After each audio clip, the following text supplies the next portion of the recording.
Gracias, Mariela. Buenas tardes. Hola a todas y a todos. Gracias por esta invitación que me honra estar en un momento tan especial, en un lanzamiento que es tan significativo para la universidad, tal como ha quedado claro en las palabras de las autoridades, a quienes les envío mi cálido saludo, igual que a todas y a todos quienes hoy están empezando esta formación. Les voy a compartir con ustedes una presentación, espero que no sea demasiado larga, y después ojalá tengamos un rato para hacer algunos intercambios. Si me dan un segundo, ¿cuánta gente? A compartir pantalla, y Mariela, por favor, confírmame si se ve, y arrancamos. Se ve perfecto.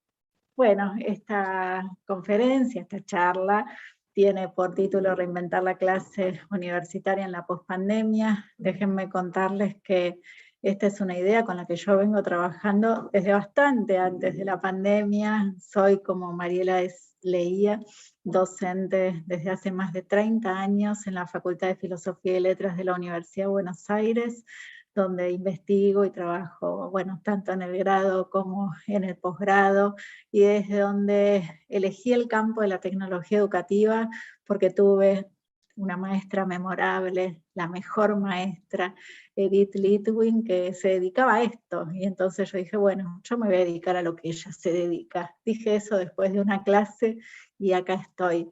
Claro que la tecnología educativa, cuando yo me empecé a dedicar a esto de la mano de Edith, era bien distinta. La educación a distancia, en la que llevo 30 años, les aseguro que lucía de otra manera. Pero en estos un poco más de 30 años, el mundo cambió de una manera muy notoria, ¿no? Cambió antes de que pasáramos de un siglo a otro, pero a partir de ese paso, de ese pasaje, con la explosión fundamentalmente de las tecnologías de la información y la comunicación, empezaron a darse transformaciones de carácter estructural, que tienen que ver con lo económico, que tienen que ver con lo cultural, que tienen que ver con lo social. Entonces, frente a eso, con el equipo de Educación y Tecnología de la carrera de Ciencias de la Educación de la facultad, y viniendo de una gran tradición en materia de enseñanza, la escuela de Edith, dijimos, bueno, esto no da para más, no importa que nos esforcemos en cada clase y que tratemos de hacerla la mejor clase posible, esto está perdiendo sentido a medida que nosotras nos seguimos esforzando. Y ahí empezamos, les estoy hablando de finales de 2015, un proceso muy profundo, diría hoy, de rediseño que nos permitió instalarnos en esta idea de reinvención y empezar a pensar la clase universitaria de otra manera. Y quiero decirles brevemente en qué consistió esa manera, porque de alguna manera eso es lo que nos trajo hasta acá, y a nuestro análisis de la enseñanza en la pandemia y en la pospandemia. Nosotras partimos, de alguna manera, hacía mención a esto recién, de un reconocimiento de las tendencias culturales. ¿Y dónde explotaban las tendencias culturales? Bueno, en nuestros campos disciplinares. Advertíamos que el conocimiento ya no se construía como en los años o en las décadas anteriores. Y también y fundamentalmente en nuestros estudiantes, que ya no eran los mismos, que estaban en las clases primero con sus computadoras, con las computadoras de Conectar Igualdad y con sus teléfonos celulares, y nos damos cuenta que mientras nosotras, como dice Michelle Serres, tratábamos de levantar el tono de voz para que nos prestaran atención, estaban interactuando entre ellos haciendo cualquier otra cosa.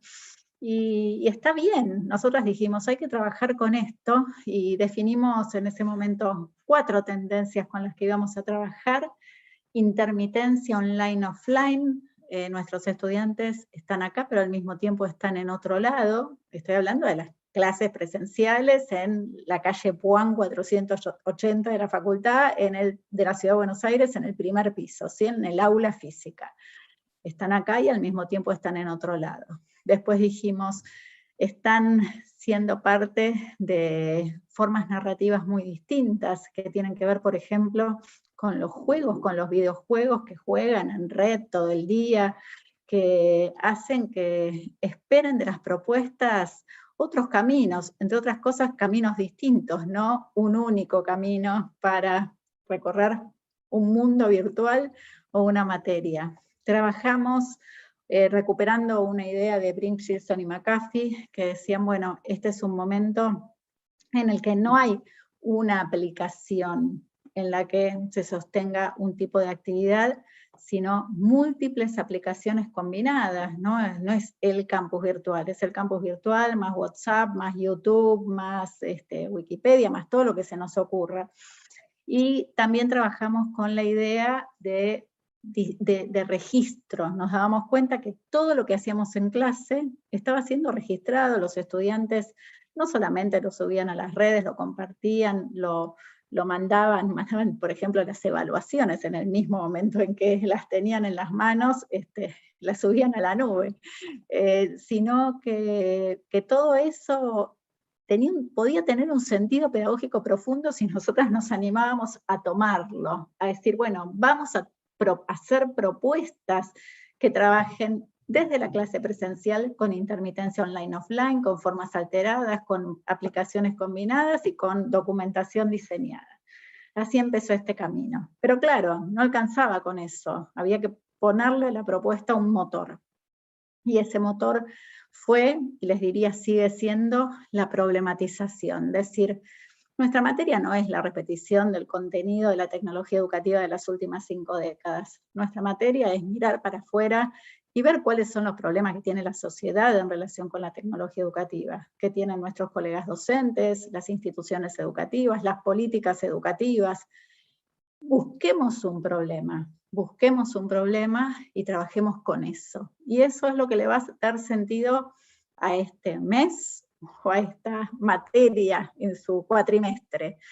Bueno, esta es una de las líneas. Esta línea fue acompañada por una fuerte que tiene que ver con decir, no vamos a buscar nosotras solas este problema, lo vamos a hacer con las y los estudiantes, en una idea de codiseño.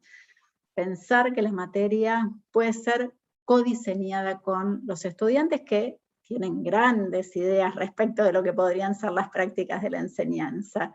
Nosotras dijimos, bueno, el programa en mi facultad, me imagino que a ustedes les pasa lo mismo, hay que presentarlo 8 meses antes del cuatrimestre, de que se inicie el cuatrimestre, 6, en el mejor de los años. Bueno, desde octubre hasta marzo, nosotras tenemos que revisar ese programa y por qué no hacer ese ejercicio con los estudiantes. En esos 6 meses aparecen libros, por ejemplo, que tienen mucho sentido en relación con ciertas unidades, con ciertos temas, pero además la problematización es la problematización que podemos construir con ellos. Eso, digo, tiene un espíritu freiriano, si quieren, ¿no? El poder mirar la realidad, problematizarla y cambiarla, transformarla, generar inserciones críticas en las que emerge la conciencia crítica. Estoy diciendo prácticamente de modo textual, pedagogía del oprimido. Entonces, ¿por qué no haríamos esto? En un mundo donde el conocimiento se reconstruye de una manera más acelerada que lo que nunca hemos visto en la historia. Y con esta misma perspectiva y en este mismo plano de trabajo, dijimos, vamos a hacer de la materia, no de la investigación, de la materia y de la materia en el grado un lugar de creación de conocimiento original. ¿Por qué? Porque entre otras cosas los problemas que tomamos son problemas de la agenda hoy. Y en el problema de la agenda hoy las respuestas no están escritas. Bueno, hoy menos que nunca, tenemos preguntas de todo tipo. Entonces, hace un ratito el rector señalaba el tema de la relevancia, ¿no? ¿Cómo ser relevante en este mundo de esta complejidad? Y para nosotros relevante es hacer una apuesta a la invención que es diferente de lo que los estudiantes ya pueden encontrar en YouTube. Y para eso hay que crear conocimiento original, crear prácticas distintas, categorías que den cuenta de esas prácticas distintas y así sucesivamente. Por supuesto, nos dimos cuenta que cuando empezamos a mover la cosa se movía todo y dijimos, bueno, esto tiene que estar documentado, muy seriamente documentado, y yo invitaría, habida cuenta de que ustedes están empezando esta formación, a poner mucho énfasis en la documentación, porque como bien señalaban, hay prácticas del último año y medio que todavía ni siquiera empezamos a analizar, pero que si no las tenemos documentadas tampoco las vamos a poder analizar. Por supuesto, hoy hay mucho registro en los campus virtuales, pero no alcanza, hay que tener una sistematicidad, hay que tener un método, y bueno, creo que ahí hemos pasado desde 2015 en adelante sistematizando nuestras prácticas de modo tal que si hoy ustedes entran, por ejemplo, a Instagram, pueden encontrar el registro de todas las clases de los últimos años, armadas de tal modo que no solamente son comprensibles para nosotras como objeto de análisis, sino para nuestros estudiantes, los que tuvimos, los que tenemos y los que vamos a tener. Hacemos, por supuesto, a partir de ahí un análisis. Ese análisis nos permitió ir reconstruyendo un campo teórico más contemporáneo desde una perspectiva ya didáctica, ni siquiera ya estoy hablando del campo de la tecnología educativa, y trabajamos con una noción, por algo que también se señaló en la apertura, que tiene que ver con decir, hagamos didáctica en vivo, porque cuando nosotras hagamos estas apuestas, las documentemos y las analicemos y tengamos ese marco teórico reconstruido, ya las tendencias van a haber cambiado nuevamente. Entonces tenemos que seguir haciendo este ejercicio, que es cada vez que encaramos una práctica de la enseñanza, volver a mirar hacia afuera y preguntarnos cuáles son las tendencias que están explotando, cuáles son las preguntas que el mundo se está haciendo y trabajar con esto. Digo, teníamos con esto un marco bastante consolidado, pre-pandemia, nos tenía como fuerza interpretativa para procesos de formación de docentes, incluso para ciertas políticas. La marca de esto se veía en las aulas, pero más que en las aulas, en los pasillos de las aulas, ¿no? Porque todo este rediseño nos puso en los pasillos, en los patios de Puan, en la calle, en los museos, en las plazas, y con una mirada que yo podría decir, bueno, si uno mira una propuesta de Tecnoedu, dice, acá hay algo distinto, acá hay algo que algún tipo de experimento que están haciendo. En enero de 2020, en enero del año pasado, cuando se empezaba a hablar de Wuhan, los murciélagos, el mercado, yo estaba, como suelo pasar los veranos, en una intensa reflexión sobre qué iba a ser nuestra materia en 2020, sin pensar que venía la pandemia. Y había leído un libro que me impresionó particularmente, que me hizo preguntarme cosas, en 2019, de Alessandro Barico, este interesante analista italiano, también conocido por sus novelas hermosas. Barico, en este trabajo que en la versión en español se llama The Game, dice que lo que vivimos, eso que nosotros veníamos trabajando como tendencias culturales, era una revolución mental, que vino de alguna manera planteada en una trama tecnológica. Barico dice que esta revolución empezó el día que dejamos de jugar al Metegol y empezamos a jugar Space Invaders. Que dejamos de ser esa mujer con el Metegol y empezamos a ser mujer, pantalla, teclado. Configuración que volvió a cambiar cuando nos pusieron estos celulares inteligentes en la mano y se abre el juego. Desde esta pantalla que además nos ofrece una perspectiva lúdica. Eso cambia radicalmente desde la perspectiva de Barico nuestra vida, es una revolución. Y de esa revolución me quedo con un rasgo que es el que más me interesa, que tiene que ver con el señalamiento que hace Barico respecto de que la realidad ya no es lo que era, es una realidad que tiene dos motores, físico y virtual. Estamos acá, ustedes están, yo estoy en mi casa en este momento, pero al mismo tiempo estoy acá con ustedes. Y ustedes tal vez están en sus casas y están acá conmigo y están además mandando WhatsApp a ver si los chicos ya llegaron a donde tenían que llegar. Estamos en esa realidad de dos motores viviendo con una complejidad que cambió nuestra configuración como sujetos y nuestra experiencia. Y lo que yo me preguntaba en enero de 2020 era, ¿cómo vamos a hacer para capturar esto en nuestras clases?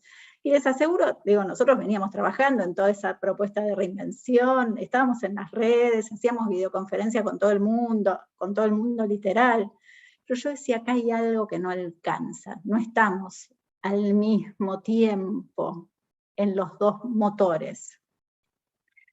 Mientras tanto, advertíamos que había otros fenómenos culturales, el mismo Barico lo señala, que sí estaban comprendiendo mejor que nosotros y nosotras, docentes, esta revolución. Por ejemplo, las series de televisión, un fenómeno que yo vengo estudiando desde hace bastante tiempo, pero que es cierto, cuando uno piensa, digo, en Dark, por ejemplo, por mencionar la que me inspiró en esta imagen.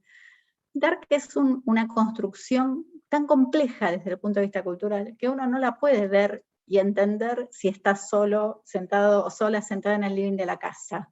Tiene que estar al mismo tiempo interactuando con muchos otros y otras en las redes. Y ahí ustedes, digo, puede ser esto, puede ser cualquier otra. Ven las discusiones en Twitter, los intentos de comprensión, las infografías, los mapas, las cosas. ¿Por qué? Porque son series, en este caso, que tienen alteraciones tremendas desde el punto de vista narrativo. Por ejemplo, saltos en el tiempo.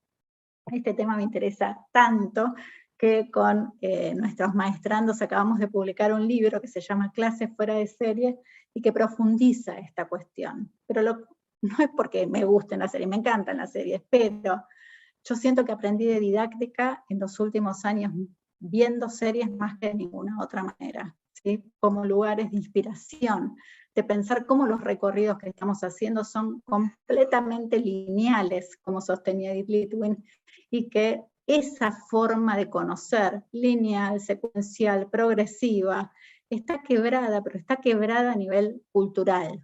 Entonces, Barico dice, los docentes tardaron en entenderlo.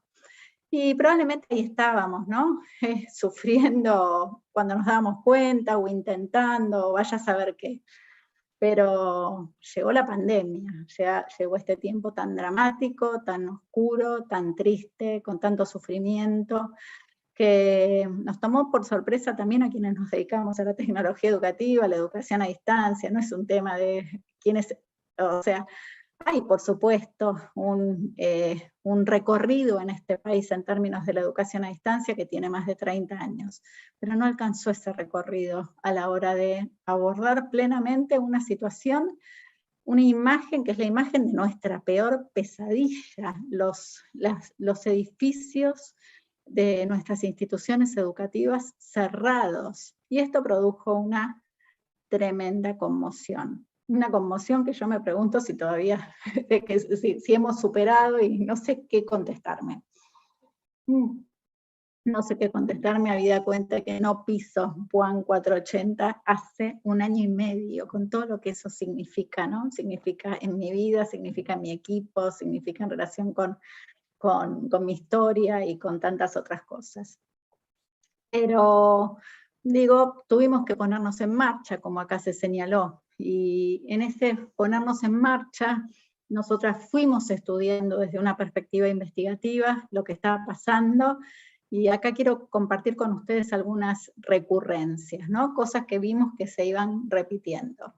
Lo primero que tengo para decir, digo, y en el contexto de este desastre, hubo algunas buenas noticias para la reinvención de la práctica de la enseñanza, las que tienen que ver con alteraciones que nosotras veníamos marcando que tenían que suceder para que la reinvención se diera. Y fundamentalmente yo hablaba en mi trabajo Reinventar la clase en la universidad de la necesidad de reinventar el espacio, de la necesidad de reinventar el tiempo y la necesidad de reinventar el currículum, de alterarlo, de alterar un modo de pensar que nos tenía como encorsetados, absorbidos, y que no nos dejaba expandir nuestra imaginación y decir cuáles son las clases que realmente queremos vivir.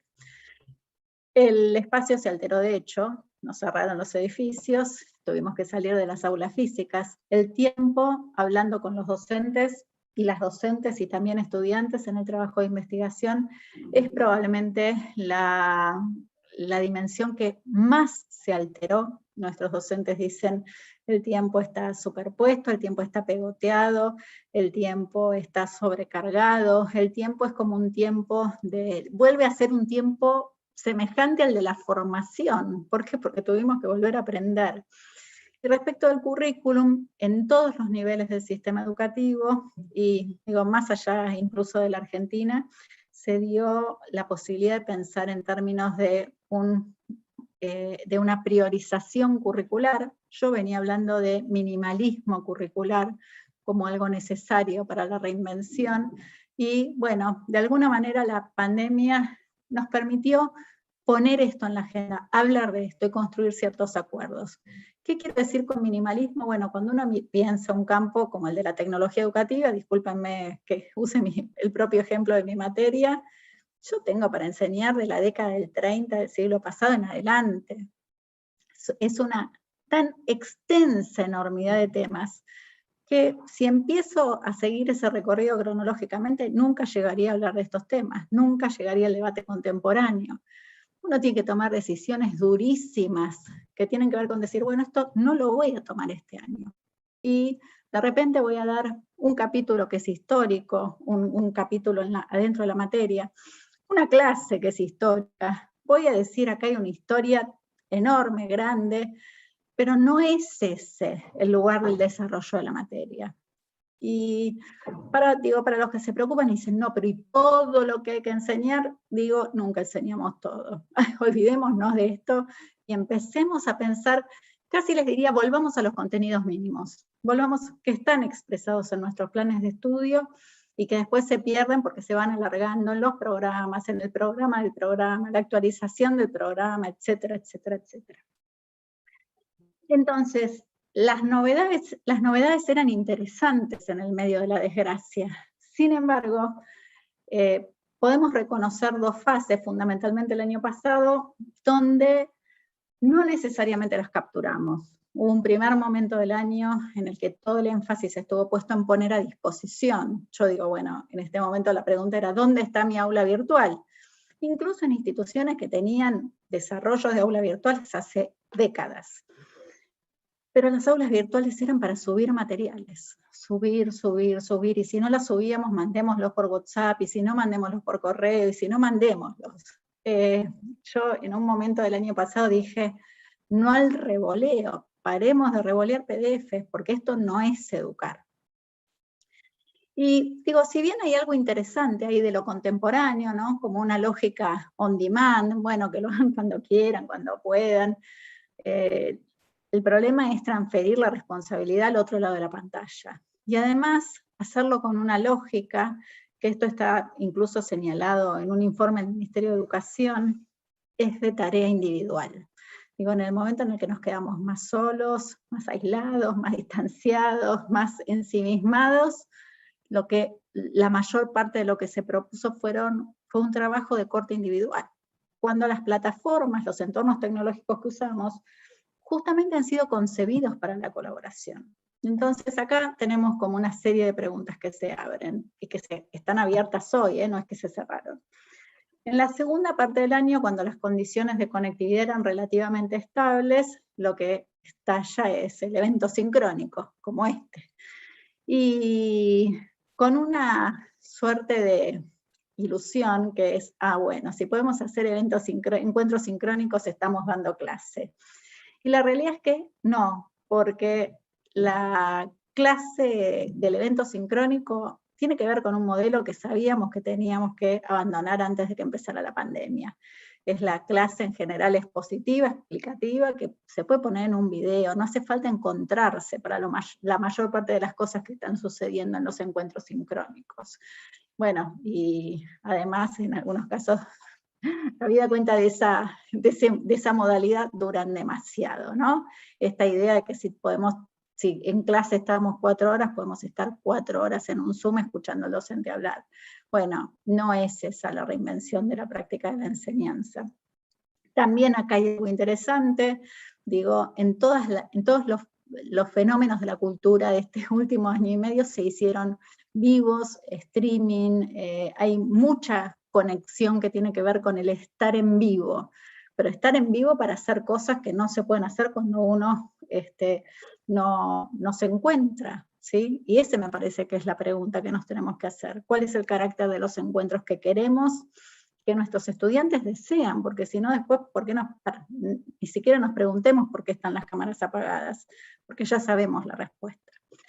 Bueno, de alguna manera esta sistematización ya está publicada, la encuentran en la revista Campus Virtuales, pero la cosa siguió poniéndose densa, ¿no? Y ya a mediados del año pasado, analistas como Bifo Berardi, por ejemplo, en su trabajo El Umbral, señalaban, ojo, porque acá todo el mundo está diciendo que estas son salidas de coyuntura, bueno, hagamos esto, total, ya vamos a volver. Y Bifo decía, no vamos a volver, esto es una mutación, como ha habido otras mutaciones en la historia de la humanidad. Además, él agrega, y es materia de preocupación y también corazón de este análisis, es la mutación que nos puede llevar a la extinción. Entonces, bueno, cuando empezamos a pensarlo en estos términos, ya no hay una post-pandemia clara, no sabemos. Hoy seguimos sin saber, ojalá sí, ojalá podamos tener presencialidad plena, ojalá, pero la realidad es que tenemos grandes interrogantes abiertos. Otros analistas, como por ejemplo Jorge Carrión, en su diario falso, Lo Viral, también publicado el año pasado, señala que el virus biológico empata de alguna manera con el virus digital, ¿no? Y con todas las formas en que empiezan a expandirse de un modo muy rápido ciertas tendencias que eran incipientes, que tenían que ver con lo viral. Y cuando uno mira las tendencias señaladas por Jorge Carrión, ve que tienen que ver con lo corto, porque uno para lograr que algo sea viral tiene que ser sintético, tiene que ser corto, tiene que ver con lo audiovisual, como la explosión de las historias en Instagram, tiene que ver con nuevas formas de la conversación, como las que se dan en WhatsApp, pero también en Discord o también en Twitch. Hay una irrupción de nuevas formas de la cultura, lo que tiene que ver con lo performático, desde servicios que tienen que ver con, por ejemplo, con TikTok. Y esas son las tendencias de las que nuestros estudiantes en su mayoría participan. Entonces, cuando uno piensa las tendencias conectadas con la búsqueda de lo viral, y dice, ¿qué estamos haciendo con esto en clase? Les aseguro que si lo que hicimos fue crear aulas virtuales, no alcanza, porque nuestros jóvenes siguen viendo esas aulas virtuales como esas aulas físicas que eran, que ya tenían bastante de vintage, por decirlo amorosamente, ¿sí? Que estaban como grisáceas en un mundo donde pareciera que lo vivo, lo que inspira, lo que crea para nuestros jóvenes está pasando por otro lado.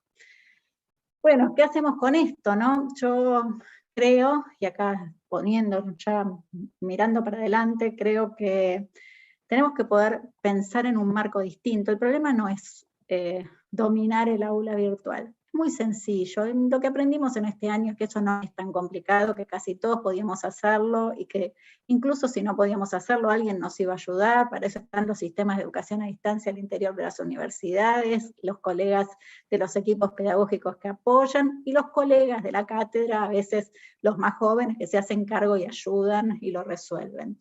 Pero el problema no es ese. El problema es cuál es el marco pedagógico, didáctico, que necesitamos para vivir una revolución cultural o para vivir una mutación. Entonces yo armé algunas categorías modestas, pero como para empezar a pensar en esto.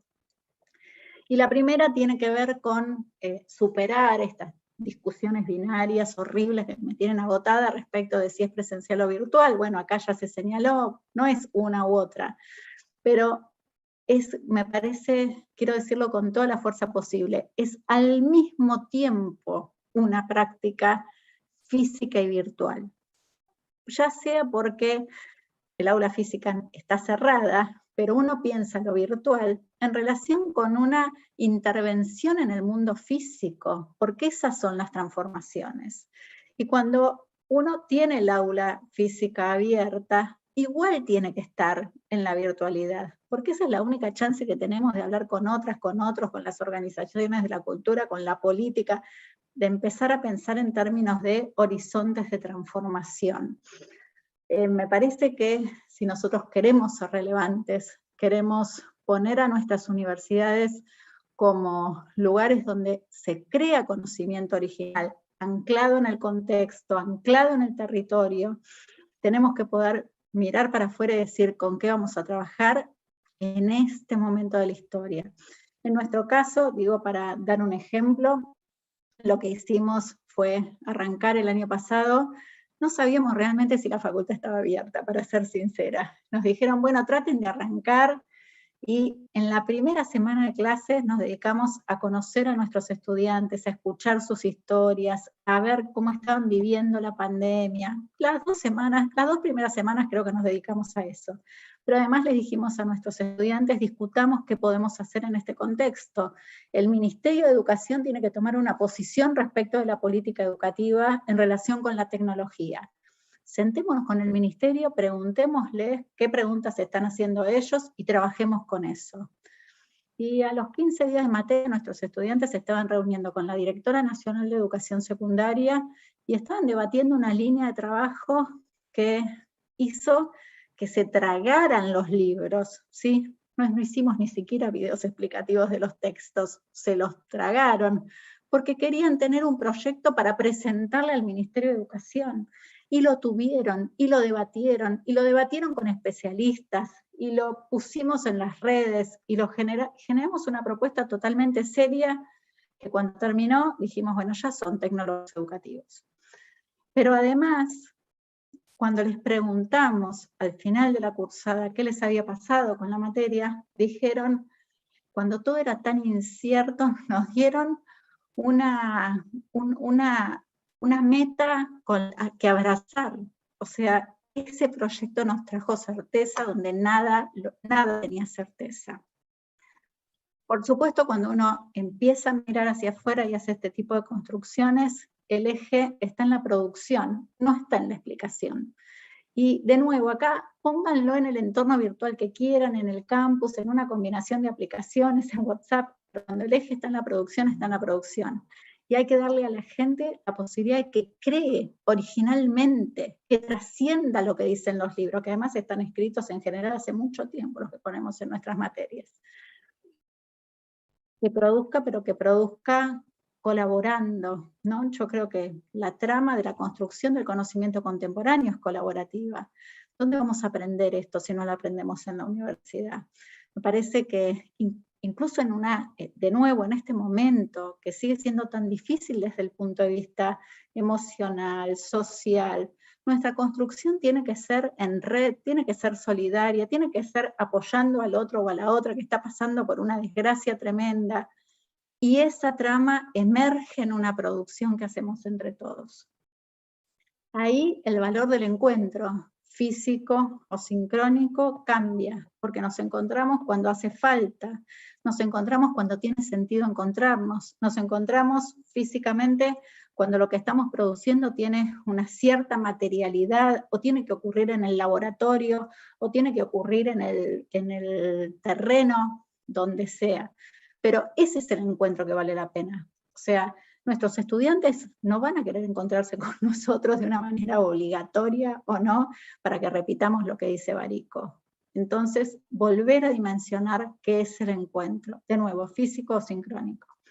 Y empezar a trabajar con una mirada que hace que la evaluación también cambie, ¿no? Porque cuando uno identifica un horizonte de transformación y pone a las y los estudiantes a trabajar con eso, a discutir con las organizaciones sociales reales, con la política, con otras universidades, con las comunidades, etcétera, etcétera. Y se produce conocimiento, y se desarrollan intervenciones, y se crean aplicaciones.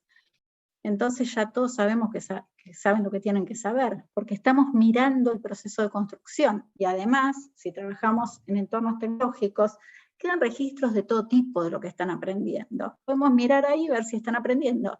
Y si no están aprendiendo, lo que tenemos que hacer, como decía mi maestra Edith Litwin hace muchos años, es mejorar nuestra propuesta para que aprendan lo que tienen que aprender.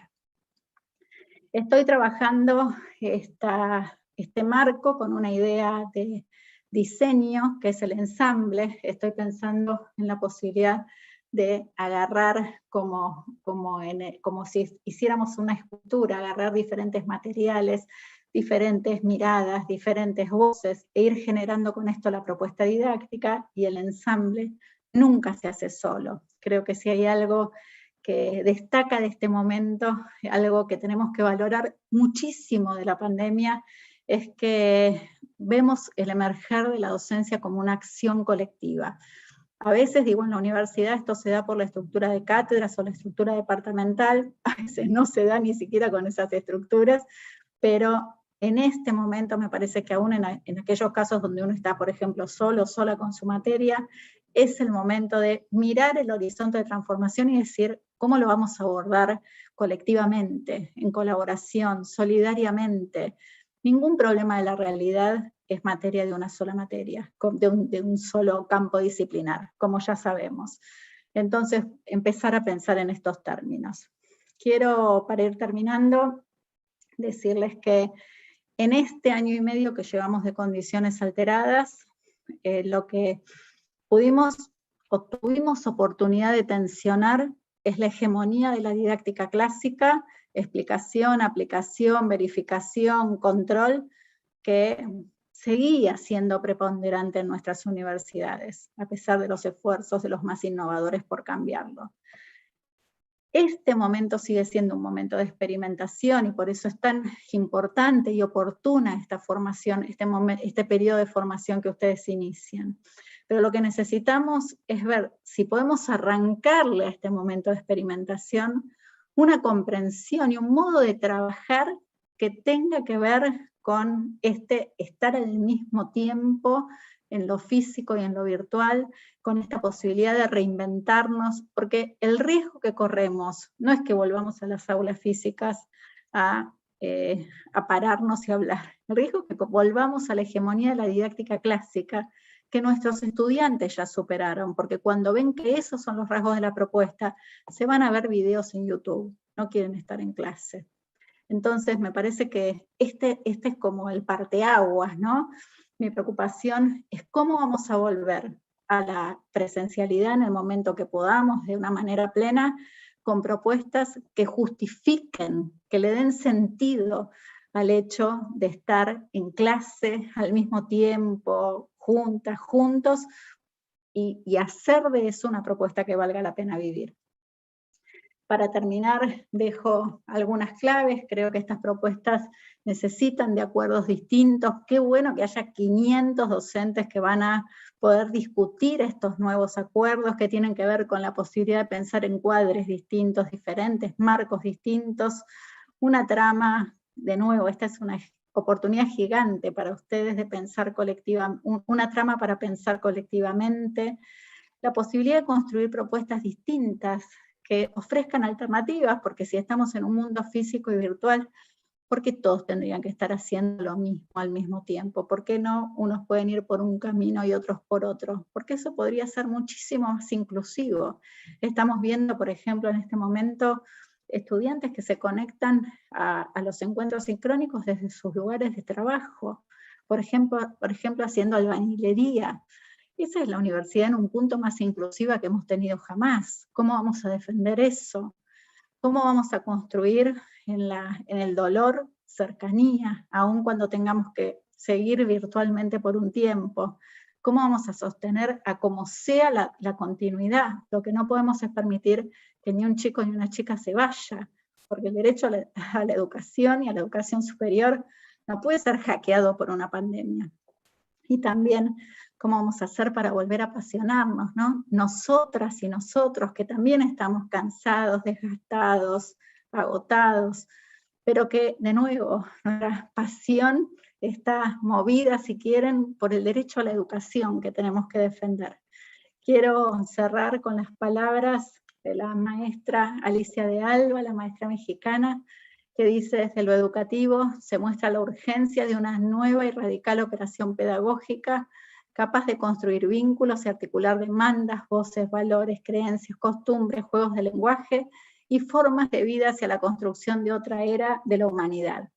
Una que sea capaz de atender las demandas, las inquietudes, los sueños y los corajes bajo la égida de una radical justicia política, social, cultural y educativa, que reúna las voces que exigen erradicar los abismales desigualdades sociales y económicas, acabar con la pobreza, tener servicios de salud de calidad, escuchar, atender, asumir, abrirse al feminismo y a la perspectiva de género, atender la crisis ambiental y el calentamiento global, respetar los derechos humanos y promover el contacto cultural y la interculturalidad, así como la inclusión y la educación para la paz.